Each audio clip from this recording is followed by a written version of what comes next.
Hey everyone, my name is Eleanor Shiz. I'm the co-founder and CEO of Scalestack. Welcome again to the Revenue Engine podcast.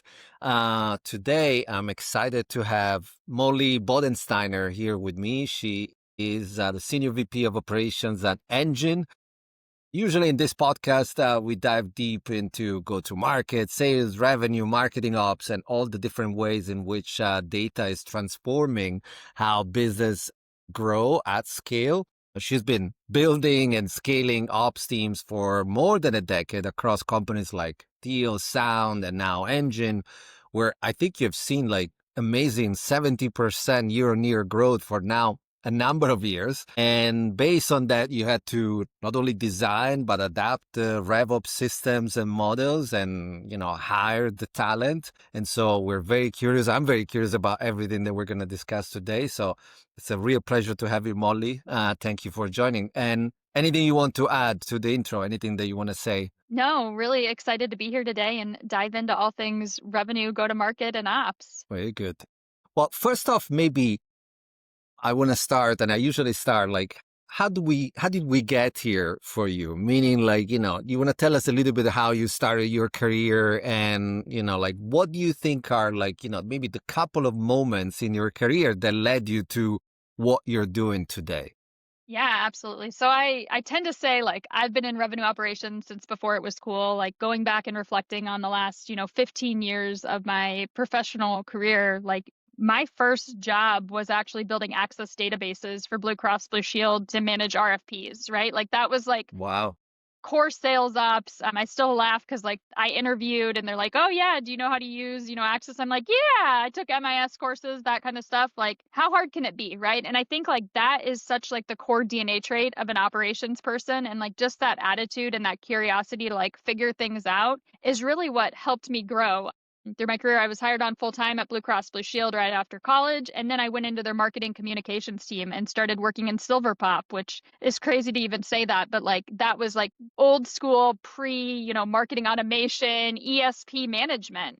And from there, just continued to be curious around the space, moved into the Salesforce and Dynamics ecosystem, eventually went to help support professional services at Marketo. And that's really where I got into just how do we think about associating like people, process, data, and technology in this. And like that is the core of operations, and like revenue operations just kind of became like that natural trajectory in the market of like the terminology. But it's like I've done sales ops, I've done marketing ops, I've done CS ops, I've ran marketing teams, I've been, a data architect. It all comes together. But I think like at the crux of it, it's like it's this curiosity around building the better customer experience, right? And when you think that way and you think through the process, like it makes it so much fun to align the tech and the data and everything behind it. Very cool. And you said like two or three things that are super interesting to me. The first one is that like sort of you started like building products almost, that like you were a builder, right?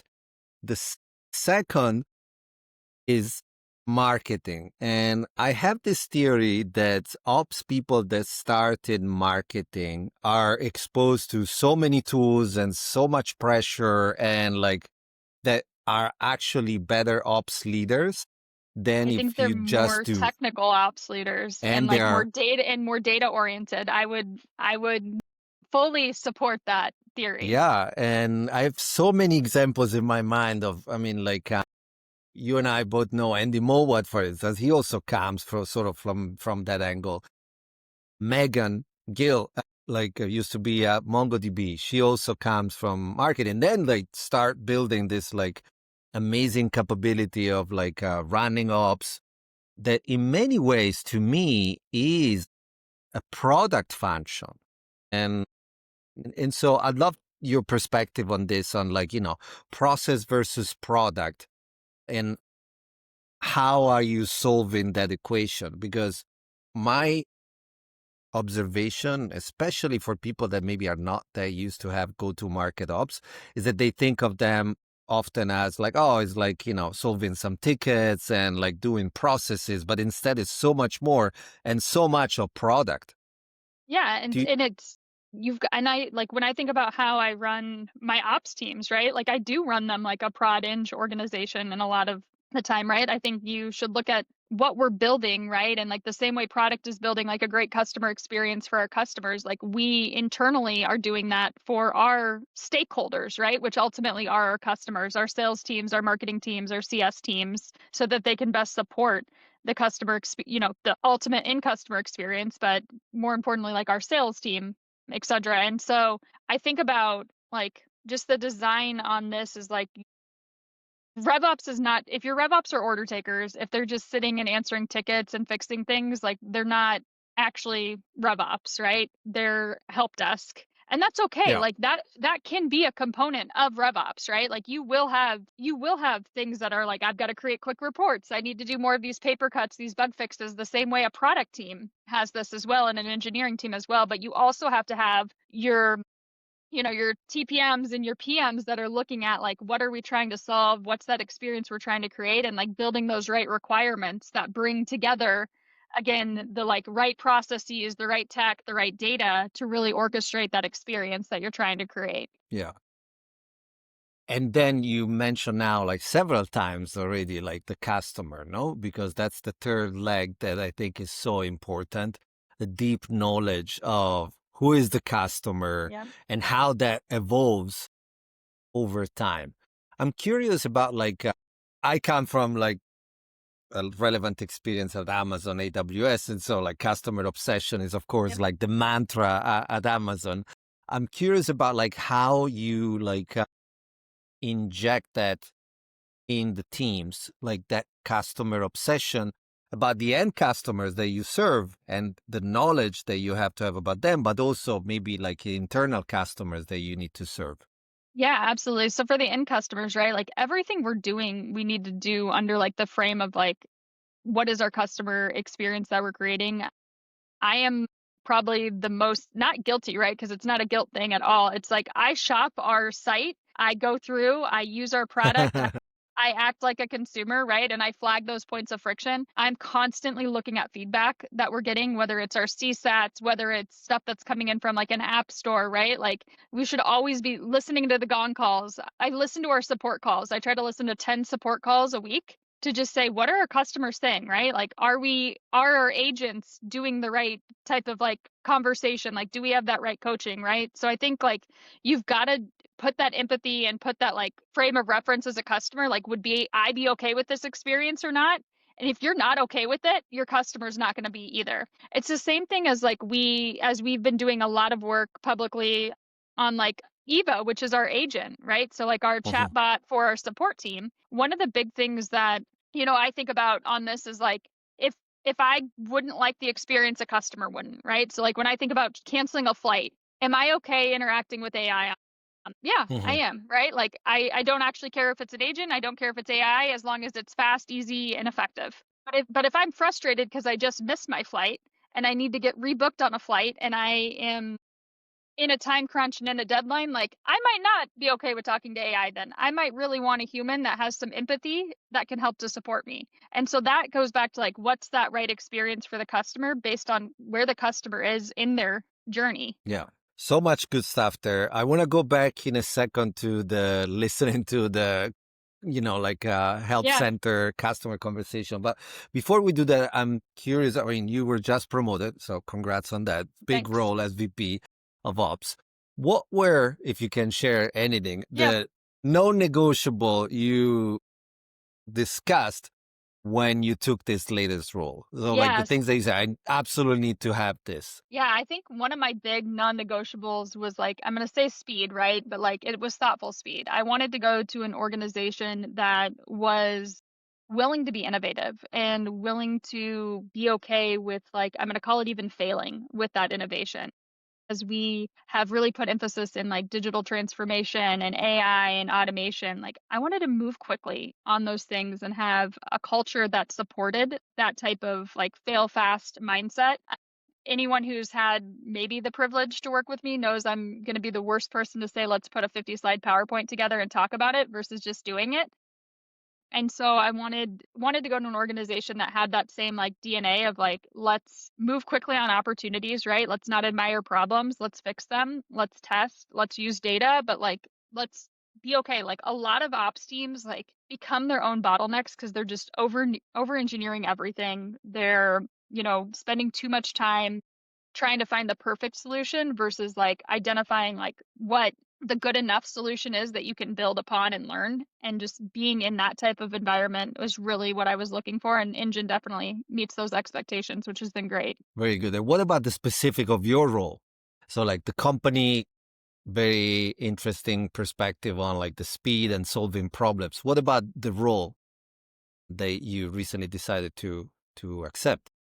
Yeah, I think, working in a company that's been growing, 70% plus year over year, as you can only imagine, there's a lot of good opportunities and challenges that possess that. So for me, it was not coming in and maintaining, but being able to come in and build as we continue to reach those next levels of growth. And some of that build is reworking and like refoundationalizing where we're at because we've grown so quickly. And some of it's the innovation and finding like that right blend between the two, as well as having that full picture of operations is really fulfilling for me. So it's not just RevOps. I also have the client operations side of things. I have IT, I have procurement, I have AI and transformation, and like the synergies between all those teams that typically you don't see them working as closely together, but being under like one roof and one leader, like we're really moving forward together, which I love. And I love having the customer success team under that and support Yeah, team because that becomes like the heart of the why we're doing what we're doing when we think about being customer obsessed. amazing. And so on the building, my next question is exactly about like, how do you build these systems? No, we talked about how like, yes, we're all busy. Before we started recording, we said how tired we are because there is so much to do. But in my experience, I've seen like a lot of ops teams getting stuck in that firefighting mode and like resolving tickets and then not being able to actually build the system. And so Hmm. how do you decide, like, what makes the cat that it's worth focusing your attention when everything feels urgent? And how do you say no? Because inevitably, like, sometimes you have to say no.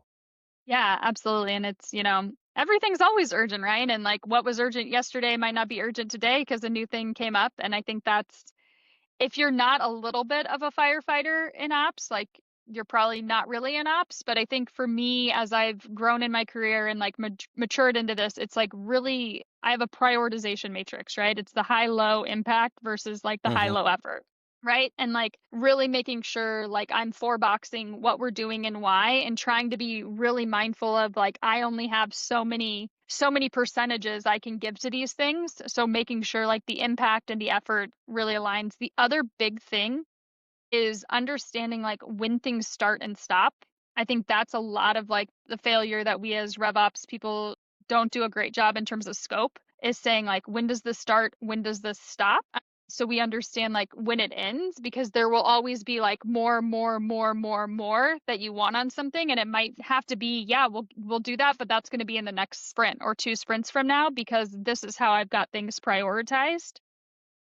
In terms of like, like the saying no is a lot of like the hardest part. I think a lot of us as ops people have a little bit of like that type A people pleaser, like how hard can it be? This sounds fun personalities. And so I really try to make sure that my no is not ever a no.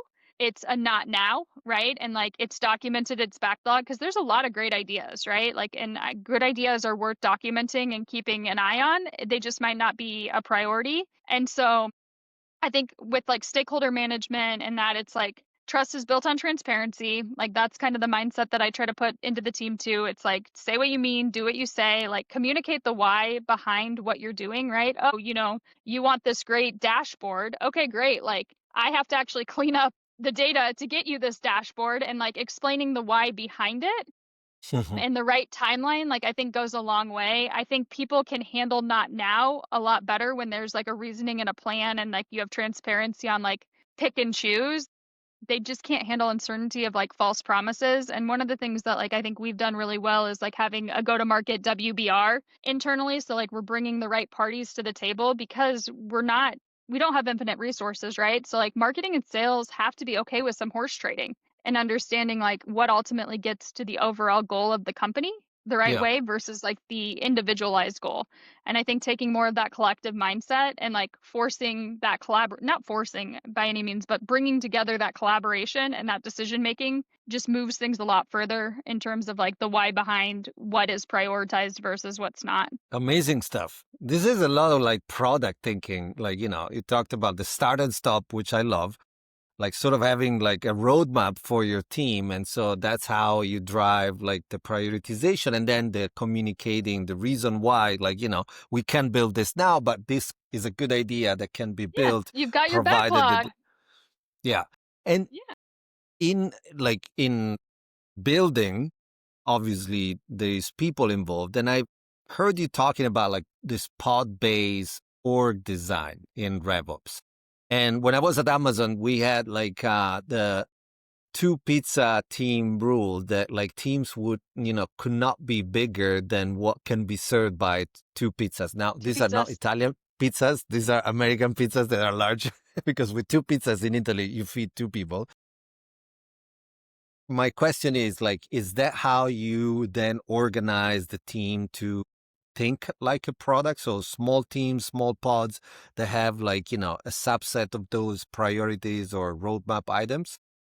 Yep. So we rolled out a pod structure in Q1 this year, and really, when you think about it from the RevOps side, you've got your operators, you've got your enablement, and you've got your systems and data team, Hmm. right? And you're working in this cohort, and it's really about that alignment and like the lockstep, right? Like in a traditional organization, enablement's always like I'm the last to know, right? But realistically, enablement should be the first to know, and so it's trying to break down that like stream of communication, right? Like keeping everyone on the same page, everyone aligned. They're in constant communication, like they're planning together, they have the same timelines, they're running like against the same targets. Hmm. And it's helping, like, again, you think about like meeting fatigue, right? Like you're not having 12 different meetings. Like, so when I think about like the VP of sales for our new business line, he has a pod associated with him. He's not meeting independently with enablement, with systems, with ops, right? We're doing the one Right. meeting a week, we're getting aligned, we're moving together, and we know who's on first for everything. So it's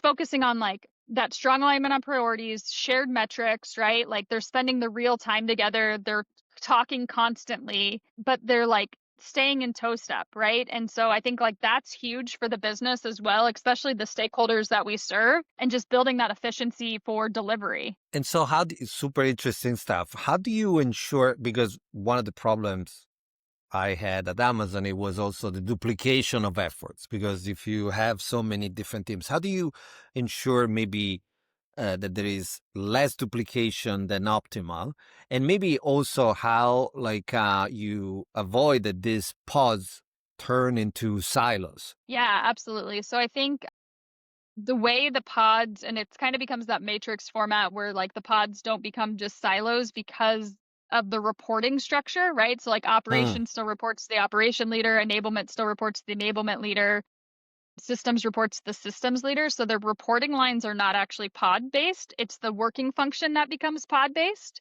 And so yeah, I think that helps to like bridge and build still more that cross functional and like the hard skill sets of like the functional development and career pathing. But in yeah, terms of like the how you collaborate and how you coordinate and how you work together, like that's happening across your pod to reduce, again, back to like reducing the duplication of things. Like you want to make sure like everyone's on the same page and no one's like I'm going to say like the last to know too. yeah. Very good. Let's switch gears a little bit. And so we talked about like sort of the high level strategy, the building the system, and how you organize the work internally. Let's talk maybe about hiring. I'm deeply passionate about hiring. And, we here are skills that we hire against like some of our values. And so we actually interview around those values to make sure Yep. that like people that we hire can sort of raise the bar towards those values. What is your like approach to hiring? I've read something about like some of the things that you do, and like, so you have some interview prompt about like describing yellow to someone blind, which I thought was Yep. very funny. So can you tell us maybe first the approach and then maybe some specific techniques that you use in hiring? Yeah, I think my approach generally in like hiring in the ops space is like looking for people that have that natural curiosity, right? Because like you can come in and like push for like these hard skills of like, do you know these specific systems and these types of things all day long, right? But if they don't have that curiosity to continue to learn and grow, like technology changes every 5 minutes. So Yeah. like you want somebody who has more of that like how hard can it be? Can I ask the interesting questions? Can I really like dig deep and understand and like deliver against it? And like am going to be that type of person that's like not going to be satisfied till it's done, right? And so like really trying to find those types of that DNA mindset like goes a long way for me. Like we can teach the hard skills all day long, right? Like I can teach Yeah. anyone Salesforce, I can teach tech, I can teach tooling, but you can't teach that like natural curiosity to like want to get better, want to learn, want to continue to push the boundaries and like really drive forward. I also look for people who really are humble and like I'm not always right, right? Like one of my favorite questions to ask is like, tell me about the biggest mistake you made, right? Like, and I'll Mm. share mine, right? Like most people won't make the same mistake twice, right? And like want to make sure like people are learning from those mistakes and can get those and like don't shy away from it. Like I want to know I want my team to be comfortable coming to me and being like, I screwed up, not waiting till I find out that they screwed something up, right? Like, don't hide mistakes, learn from them, talk about them, learn, grow from them. So looking for people who have that type of like, I'm not perfect mindset and not going to try to be, but like, here's what I'm going to do to learn and grow. And thinking about the future, and I mean, like, we have seen a lot of like technology cycles, as you said, like Yep. technology sometimes comes and goes or here to stay, but like All the time. all the time, yes. And right now we are like experiencing with AI like something that feels like a fundamental shift in how people will work. Has this already impacted the way you hire? I think it ties definitely into the curiosity piece, right? Like, and how somebody is going to be okay pushing themselves in this, right? Like, I think AI is not going to come in and take jobs of people who, like, you still have to come and have the ability to understand a process and the experience that you're trying to create and measure against that and like build this. Like, it becomes a mechanism for efficiency, but is not taking over from like the strategy side of it and like understanding like what good looks like in that. So really making sure like the people that we're bringing in, right, understand how to leverage that as an advantage against the customer and like against the experience and against what you're Mm, trying to do. Um, to help them move and be more productive and more efficient in what they're doing, but not augmenting, right? Like if I hired somebody who literally everything they did they pulled from Chat GPT and put no thought behind it, like probably not my right flag. But yeah. if I hire somebody who, we're looking to do research on something or understand something better, like yeah, use a resource. It is a resource, right? Like validate that, but don't take it all at face value, right? You still have to have Of course. critical thinking. You have to have critical thinking skills, right? So looking for, but again, I think it changes like how we hire, right? Like I'm likely not hiring somebody to do a bunch of spreadsheet work and like that type of analysis, right? Instead, getting somebody who really can think about the intelligence behind the analytics, not pulling together the data. Yeah.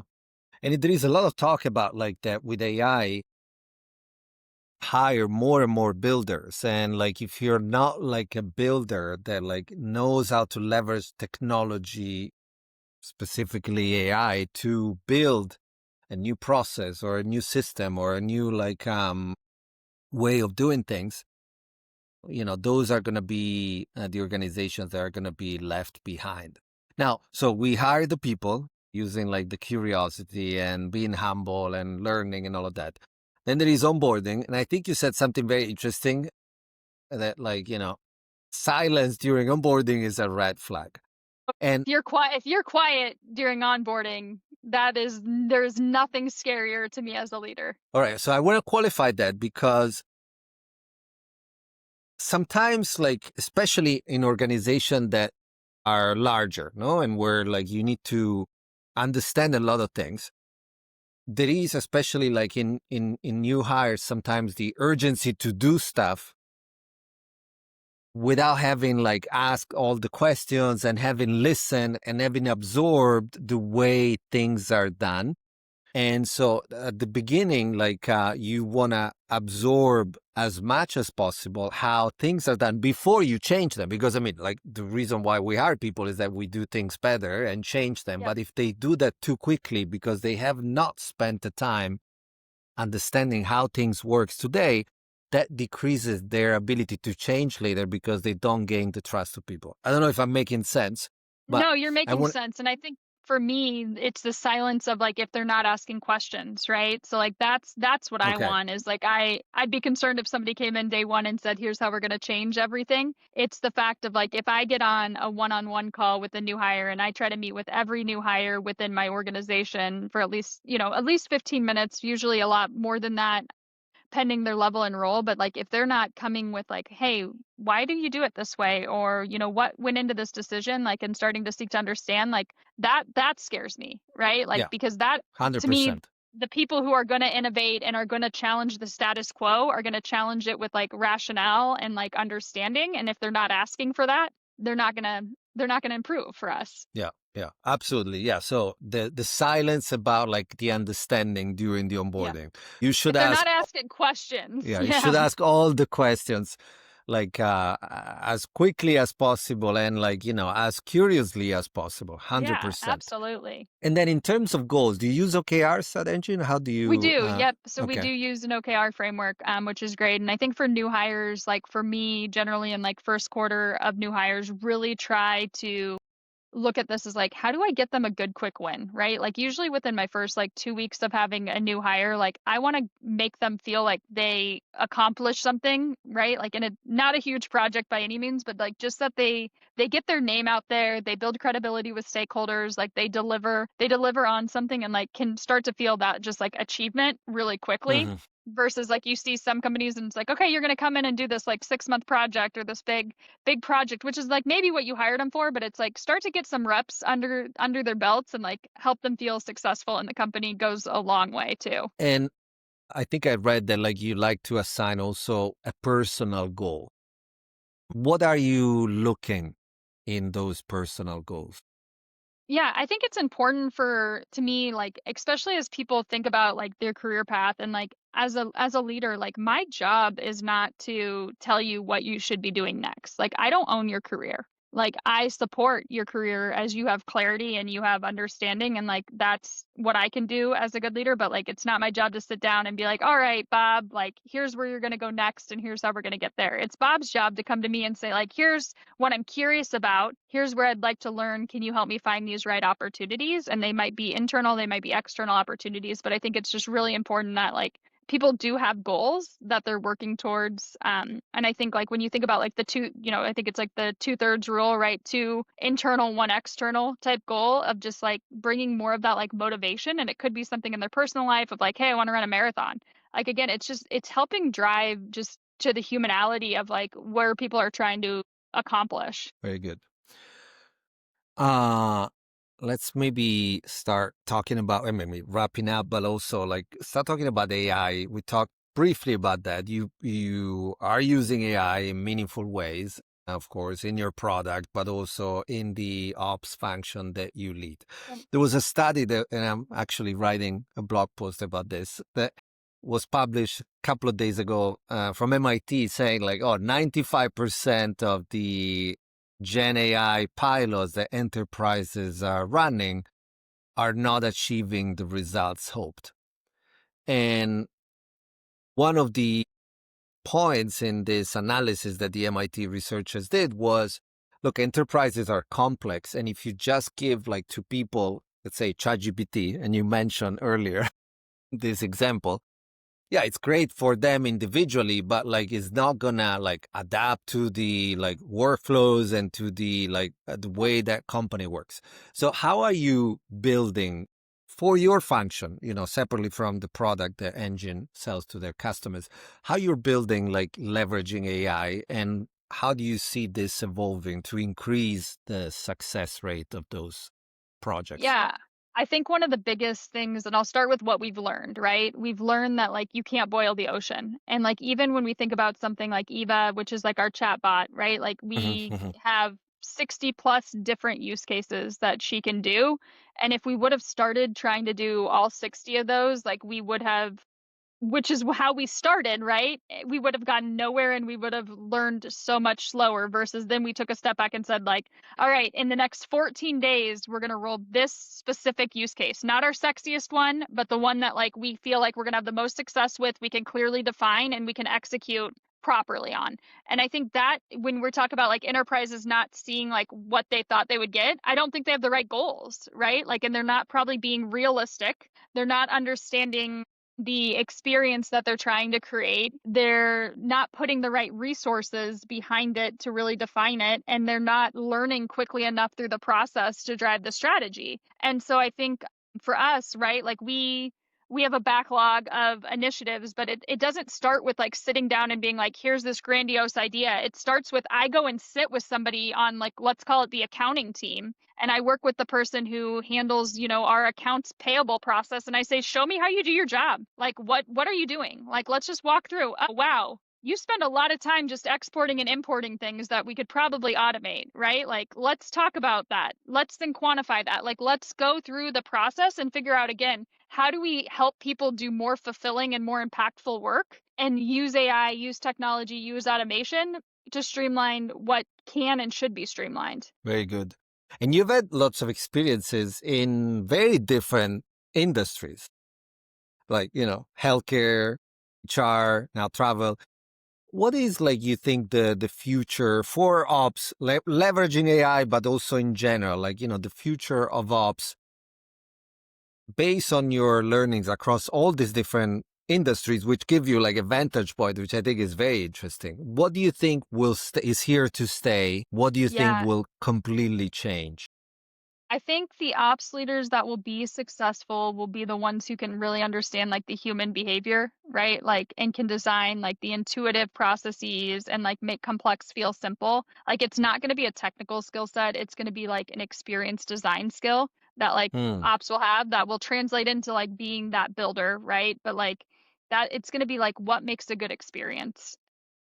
Like AI can provide the data, we can automate the workflow, but like it can't design an experience that people actually want to use. And so you've got to understand that to be able to build on top of it. It's super interesting. And some of that inspires the work that we're doing at Scalestack because the idea, I had this call yesterday with a customer and a prospect actually, and they told me, look, our analysts are spending so much time creating the data that then by the time they have to analyze it and draw insights, they are tired. And Yep. so the way we're thinking at Scalestack is it needs to be autonomous and simple and easy so that actually people can spend the time in the most valuable elements, which are often like, how do you design the systems around the people and Yeah, what are the goals that you need to accomplish rather than like, the tooling to get there. for sure. It's getting people out of like the unnecessary and putting them more in the necessary. Yeah. Very good, Molly. This was great. Thank you so much for sharing Yeah. all these insights with me and with us. Maybe before we wrap up, I saw like this post recently on LinkedIn that like, you have a big family and congrats on that. We share that in common. Actually, the number 3 also.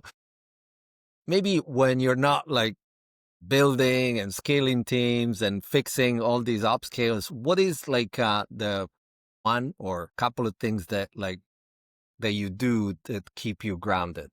Yeah, I think you mentioned it, right? It's my kids and like my family that really like, is that grounding, right? We're big animal people too, so like our pets and just Nice. really just getting outside, like playing with the kids, just disconnecting, right? And like I think for me, you spend all day working on hard problems at work, right? That are feel massive, but like just being able to get that like disconnect and reset, realign, like become a lot more manageable once you have that frame of reference and kind of like that step away. And kids help to humanize that a lot. My kids help me. This is beautiful. And like, I agree with the getting outside, outdoors. I live in a big city, so like, this is a little bit more difficult, but whenever like we have a chance, like, even doing that like quick run. But my kids taught me how to prioritize. Before having kids, I would just work, work, work. And like, there was no pressure to or constraint. And since they are here, like I became much better to decide what's important and deserved my attention and what's not. And Yeah, so they're I good. agree. They're a good forcing function at that one. Yes. Very good, Molly. Thank you so much Yeah, for thank your you. time and your insights, and see you soon. Thank you Appreciate all. it. Thank you.